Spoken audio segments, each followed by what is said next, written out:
నిన్న ఒక తెలుగుదేశం నాయకుడు అంటున్నాడు, మేమే గెలుస్తాం. ఎట్ట గెలుస్తావా నువ్వు అని అడిగా. ఏం చేస్తావు, మీ దగ్గర డబ్బు లేదు కదా మహేష్ రెడ్డి, నువ్వు కాసు మహేష్ రెడ్డి అన్నా, నీ దగ్గర కాసులు లేవు. ఒక సామాన్యుని ఎంపీ పెట్టాడు జగన్మోహన్ రెడ్డి గారు అన్నాడు. అయినా నేను చెప్పా, ఏం పర్లేదు, మమ్మల్ని ఆశీర్వదించి దీవించి ముందుకు నడిపించే అనంత వాయుల్లో రాజశేఖర రెడ్డి గారు ఉన్నాడు. వెన్ను తట్టి ప్రోత్సహించే జగన్మోహన్ రెడ్డి గారు ఉన్నాడు.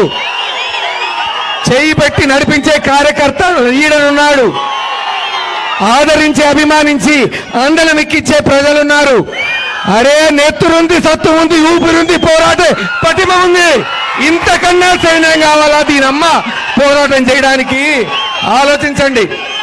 అందరం నడువు బిగిద్దాం, చేయి చేయి కలుపుదాం, ప్రతి ఇంటికి పోదాం, చేసిన అభివృద్ధి వివరిద్దాం. గ్రామాల్లో ఇంటింటికి నీళ్లు ఇస్తున్నాం, పట్టాలు ఇచ్చాం, రోడ్లు వేసాం. ప్రతి ఇంటికి గడప తొక్కి ఒకటే నినాదం, మళ్ళీ ఫ్యాన్ గుర్తుపై ఓటేసి జగన్మోహన్ రెడ్డి గారిని అఖండ మెజారిటీతో గెలిపించండి.